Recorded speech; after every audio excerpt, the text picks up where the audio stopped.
Welcome back to CBS This Morning. CBS News is investigating claims about the troubling way hundreds of veterans were allegedly treated at one VA medical center.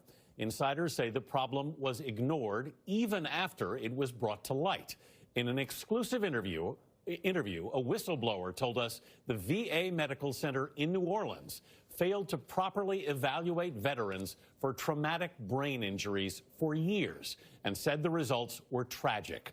Our chief investigative correspondent, Jim Axelrod, joins us with part 2 of this incredibly powerful report. Jim, good morning. Good morning, Anthony. Yesterday, we told you about a whistleblower who says veterans did not get the care they needed for what the VA itself calls the signature wound of combat in Afghanistan and Iraq. This morning, something even more alarming. What insiders say happened when the doctors in charge were confronted. He had his gun on his chest, and he would pull it to his head, he'd pull it down. He'd pull it to his head, he'd pull it down. She's the wife of an Iraq war vet who threatened suicide. How close were you to pulling that trigger? I was very close. I mean, I was convinced that it would be the best thing for everyone. They asked we conceal their identities, fearing retaliation from the VA. The vet, who says he suffered 5 knockout blows during the invasion in 2003, first sought treatment at the New Orleans VA in 2011. Diagnosed with PTSD, his wife said her husband's issues went far beyond psychological trauma. He's in physical pain 24/7 to the point that he wants to end his life because he wants the pain to end. When he screened positive for a possible TBI at the VA in New Orleans, they were hopeful, but they say he never got the mandated follow-up that would have provided a formal diagnosis and treatment plan for a physical injury. And it's heartbreaking to watch him at home suffer the way he suffers because he feels like he's not doing enough. He's not trying hard enough, opposed to, baby, this is biological. It's just more than a set of symptoms. In 2017, VA psychologist Dr. Frederick Sauter started to see more and more cases like this. He dug into the data, and something didn't add up. The New Orleans VA was diagnosing TBI at about 1/4 the national rate. There were 1,500 that really needed to be looked at. So Dr. Sauter compiled a list of vets who he says screened positive for a possible TBI in New Orleans, but never got the follow-up. What did you then do with the list? I found the people who treat TBI. And it was a list compiled of veterans who basically had just slipped through the cracks. Nurse Priscilla Pelche was on the team tasked with treating TBI at the New Orleans VA. There was absolutely no treatment being provided to them. She and her team pitched a plan to her boss: contact vets on the list and bring them in for reevaluation. She says his response was unbelievable. That is not our concern. Lose the list. I'm sorry, what were the last 3 words? Lose the list. Essentially, you're a healthcare provider, and you're asking to provide care for veterans who hadn't been cared for. Instead, you shut down. Correct. How could we not try to do something? That's why we're there.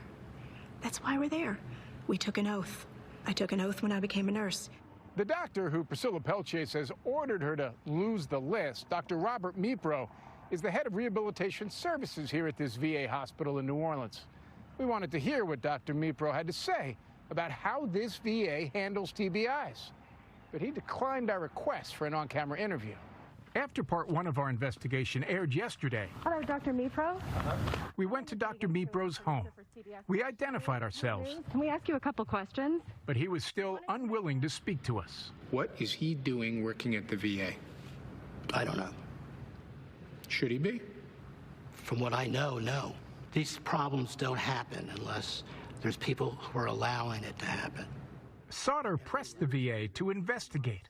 In a report, never made public, but obtained by CBS News, the VA found New Orleans failed to provide appropriate care to those veterans with positive initial screening for TBI. The report called for the VA to ensure vets who did not get proper follow-up receive additional screening and treatment. Did anybody from the VA ever contact you and say you fell through the cracks? Come on back. Negative. It's a farce. You know, they're our nation's heroes who deserve the best care. You know you're going into some bureaucracy when you enter. Nothing could prepare you. For just how bad. How blatantly, incredibly bad the denial of care is. In a statement to CBS News, the VA says it, quote, did follow all of the recommendations outlined in the report, and that Dr. Robert Mipro has the full confidence and support of the leadership team. Nurse Priscilla Pelche resigned and filed a complaint claiming she was retaliated against for refusing to lose the list. Her claim failed, but she plans to refile. As for the whistleblower, Dr. Fred Sauter, he retired from the VA last month in frustration after a nearly 30-year career. Gail? Oh, boy, Jim, I don't even know what to say. You told us yesterday, and I thought yesterday was bad, by the way, with what you unveiled to us. Yesterday was bad. You said wait till today, and you certainly, now I feel it's a 1-2 punch. Veterans who have served in this country should never just fall through the cracks. It ought to be a right this way, how can we help you? This is so disheartening and so upsetting to hear. I think that's something we can all agree on. Yep. More people need to see that story. Thank you very much, Jim.